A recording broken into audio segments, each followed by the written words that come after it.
Now, I believe that we have some questions from the brother's mic on the left-hand side. Go ahead. Hello, Dr. Zakir Naik. My name is Harris. I'm from Phoenix, Arizona, in the United States. I'm an entrepreneur and a marketing manager. Two of my friends in America have converted watching YouTube videos of you. One of them a Christian, one of them an atheist. One of my friends presented me with how to deal with an atheist DVD of yours, which I did watch. But that didn't answer my question. And I've asked this question to a lot of people with no satisfactory answers, a lot of intelligent people. Of all the scholars that I've ever watched on YouTube, in my opinion, you are the most rational, logical, easy to understand kind of scholar that I've ever come across in my life. And it is really important that this question is answered because I've never had a satisfactory answer for this question. My question is like a coin with two sides. The first side of it is this, and this is the question. I'm somewhere between an atheist and agnostic. I'm not sure where. God has created this entire universe, and the Quran speaks a lot about how it has taken so many days and mountains and this and that, and life is going to be a test and whatnot. My question is, way before God decided to create this entire universe, before he decided to put human beings, before he decided to send Prophet Muhammad or Adam and Eve, way before he even planned about doing any of this, he knew the end result of it. He knows in the end he will be disappointed by certain people and he will throw them in hellfire. He knows they will be burning. He knows they'll be tortured, and that is when they'll be repenting for what they've done. Way before he created the entire universe, he knows the outcome is going to be bad. It may be good for certain people who are in heaven, but he knows that he can save those people from being in hell. Way before he even decided to go ahead with the creation. Yet he decides to go ahead with it, with all his godly logic. Why would he want to do that? The question, if I can just put it in this manner, how can God be so sadistic that he would actually go ahead with a plan which he knows is going to end up in that manner? That's the first side of the coin. The second side of the coin is, for some reason, if I believe that, okay, God is almighty and he understands everything is great, God is great. Why is God insisting in the Quran that look at the mountains, look at the protons, the electrons, this and that, everything is so synchronized, how amazing I am. Why is he forcing us to find his creation amazing when it is a piece of cake for God? I mean, he just had to say kun and it was done. Then why is it a big deal if God has made this entire universe which is so amazing? Because for God it's nothing. So I should not be really amazed at his creation. He can do much more than this. So I do not understand why he wants us to respect what he's done or find it amazing what he has done. The brother asked a very good question and a very intellectual question. It's a very good question. And he has seen some of my tapes on YouTube, even of atheism. And this question that is troubling him, he hasn't got the answer to. The brother asked a question that Almighty God knows everything. Before he created the heaven and the earth, before he created human being, before Prophet Muhammad came here, peace be upon him, he knew everything. If he knew that some will go to heaven, majority will go to hell, so why did he create the human being? Isn't it sadistic? Is the basic question, correct? Right. Second question, I'll come to it later on. Brother told you that majority will go to hell. Well, even if one person is going, it doesn't make any sense. Even if one person goes to he could avoid hell, he could have avoided that. I mean, he could avoid being disappointed. Of course. I'll reply. The brother said, even if one person goes to hell, it is as though God would be disappointed. God doesn't get disappointed ever.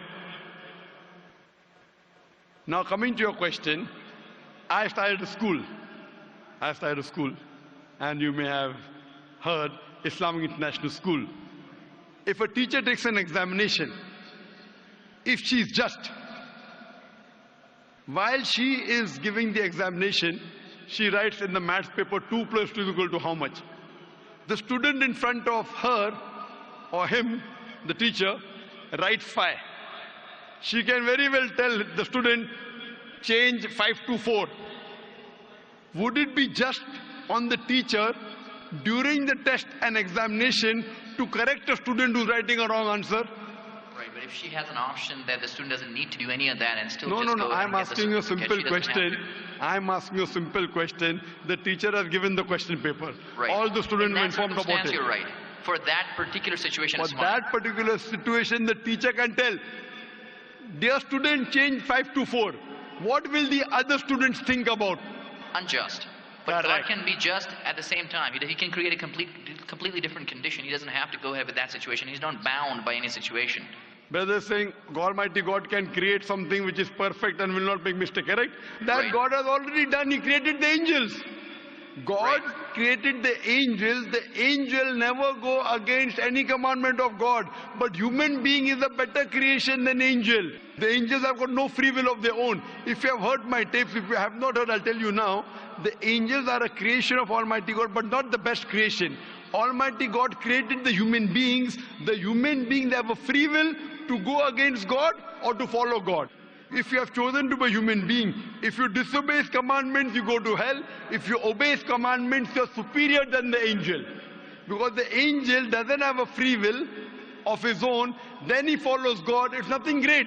The human beings are the better creation of Almighty God. Almighty God has given a free will. That's a different question that Almighty God knows. Because He has ilm-e-ghaib, He has knowledge of the future. He is more superior. So He has created such a creation which has a free will. The fault is of human being, not God. No, but God has created us with that fault. And He knows He can Not avoid fault, that. not fault. It's not fault, brother. It is free will. Why is He giving us a free will when He knows He's going to eventually put these many people in hell? Why is He doing something? That is a different creation.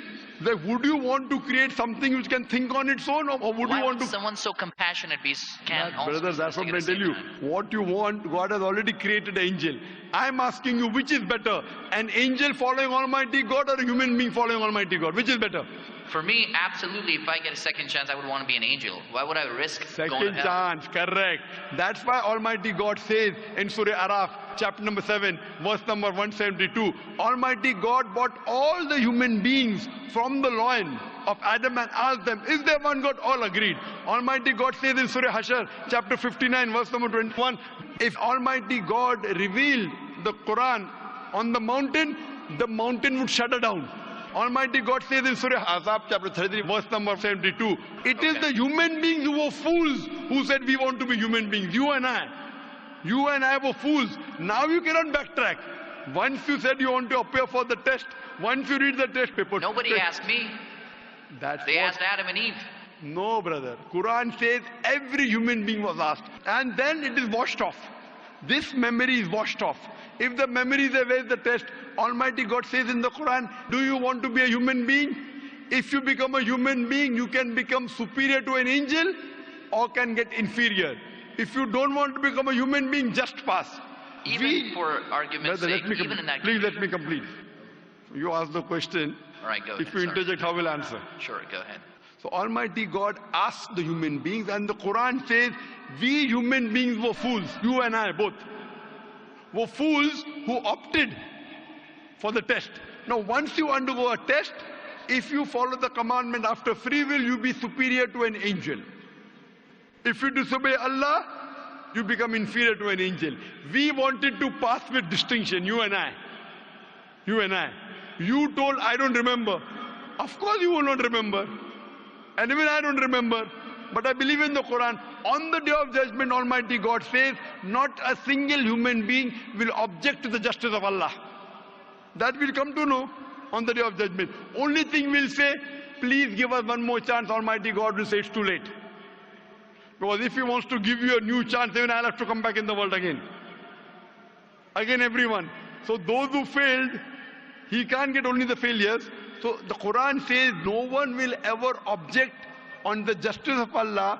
They will request Allah, give us one more chance. Almighty God will say too late. Almighty God gives us chances in this world itself.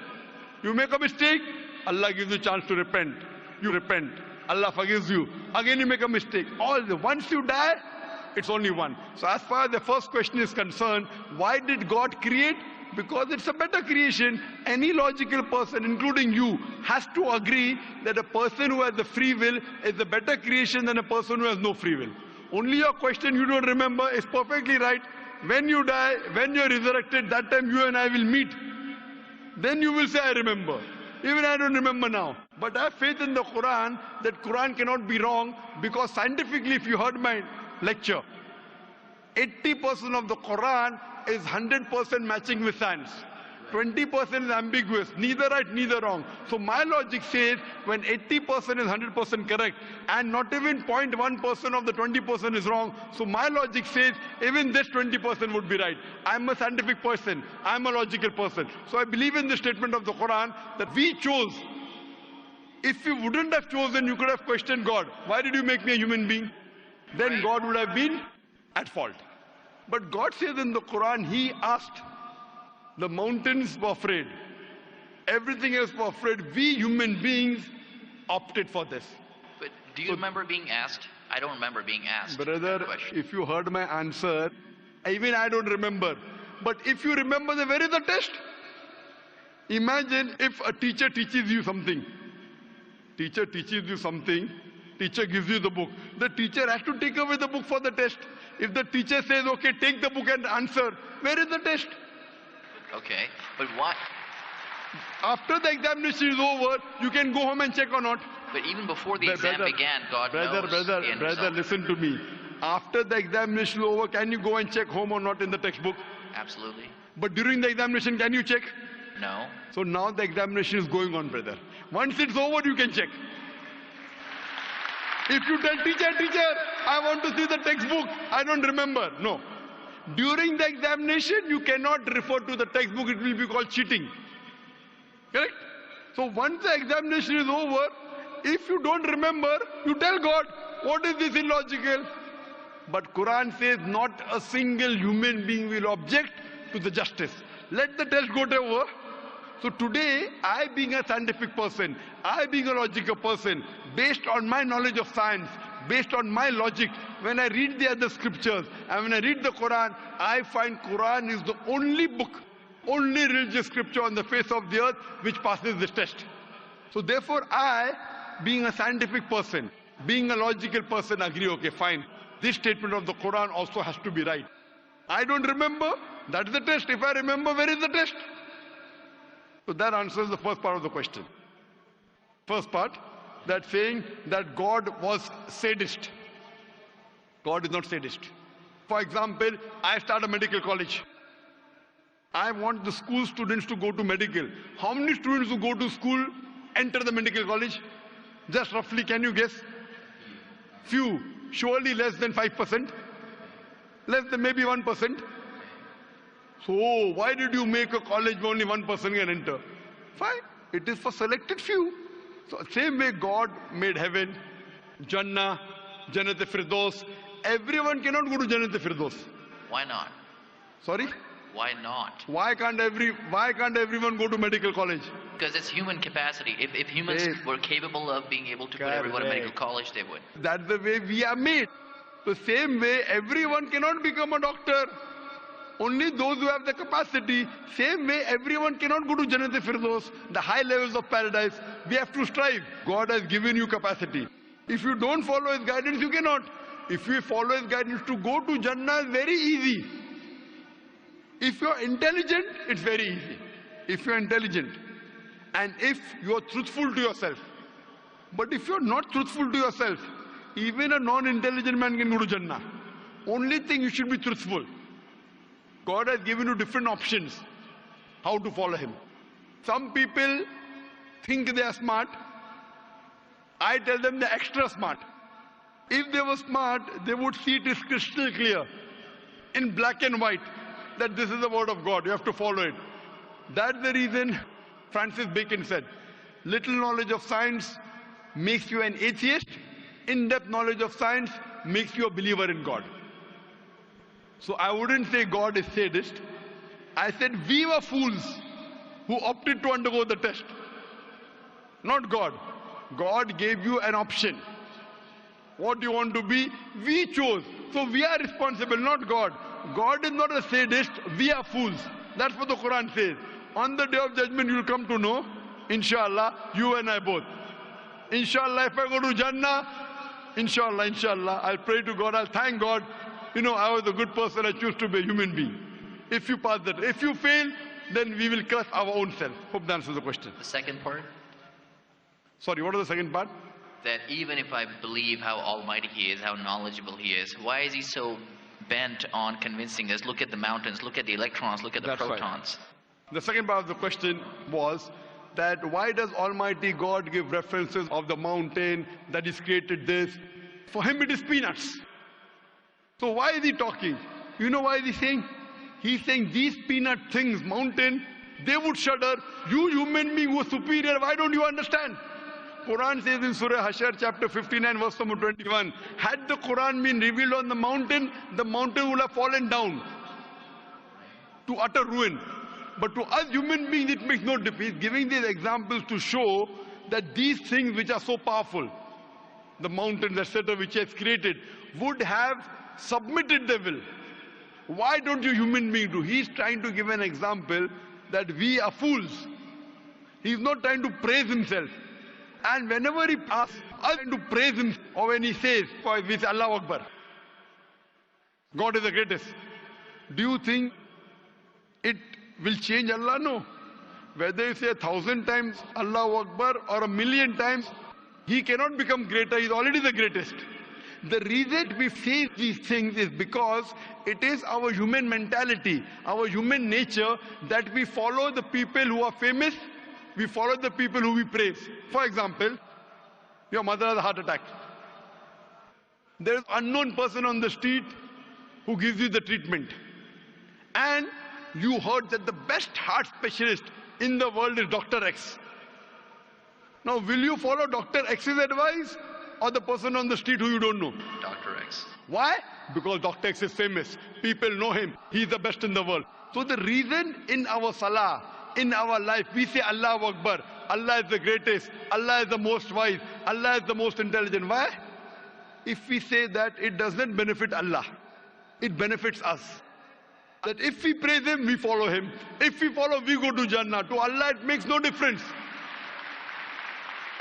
Therefore, Allah says, will you not then believe? Will you not then understand? That means the Quran is revealed to the people for understanding. So He's giving this example not to make Himself great. He's already the greatest. Whether you say 1,000,000 times Allah is the greatest, it will not make a difference to Allah. He's telling it to you. Allah says in the Quran, Allah does not require you, you require Him. So when we praise Him, it is human psychology that the person you praise, person you talk great about, you tend to follow his advice. By following his advice, it will benefit you, it will not benefit him. He is already the greatest. He is already the merciful. So these are rules and regulations laid down. He is our creator. He knows our mindset. So the reason he speaks about this, then, such a best, like you are a student of science, correct? I am also a student of science. The moment I come to know, Allah mentioned these scientific facts which we came to know today, 50 years back, it increases my faith in Allah. Allah says in Surah Fussilat chapter 41 verse 53, Sanuri mayatina fil afaqi wa fi anfusihim hatta yatabayyana annahu al-haq. Soon we shall show them our signs in the furthest regions of the horizons and into their soul until it is clear to them that this is the truth. So Allah is giving these examples so that it benefits us. For Him, it makes no difference. It is benefiting us, so He is giving us a chance to follow Him so that we can go to heaven. Hope that answers the question, brother. I recognize His power, and I understand He's amazing in all that He's done. But am I expected to be amazed at His achievements at creating this universe? Because for Him, it's like a 1-second job. Correct. Right. So for Him, which is 1-second job, when He tells you not to have alcohol, if you have alcohol, sure, but am I expected to be amazed at His creation? No, see, the thing is that He is not there to prove Himself better. If you believe that for Him it is peanuts, so will a person lie? No. So if He says don't have alcohol, you will not question Him. No. Don't have pork, you will not question Him. Yeah, but I'm not amazed at His creation because for Him it's nothing. Compared to us, it's amazing. For Him, it's nothing. Right. But compared to us, a person who can create the universe, when He tells me not to have alcohol, I immediately follow. Sure, I don't mind following Him, but do I have to be amazed at His creation, as is said in the Quran? See, as you asked me the question, should I be amazed at the creation? Right. I would say, if I believe human being is a better creation, then yes, I'm amazed, and then I say, Alhamdulillah, He has made me better than that.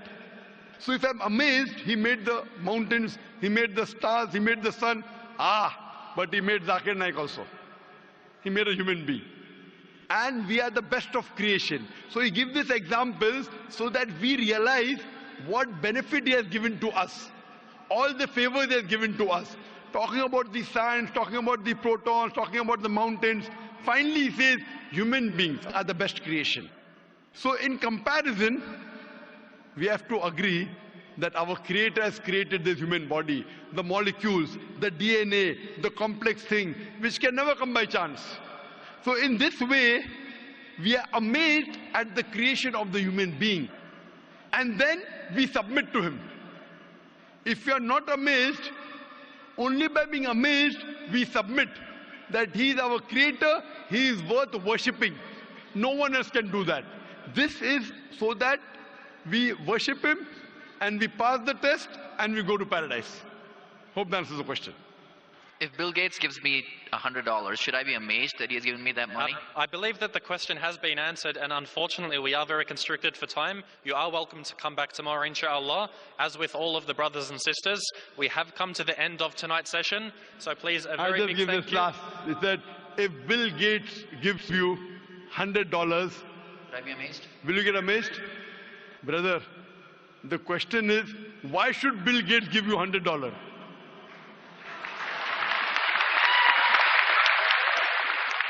If you tell me a Tom, Dick and Harry gives you $100, nothing to be amazed.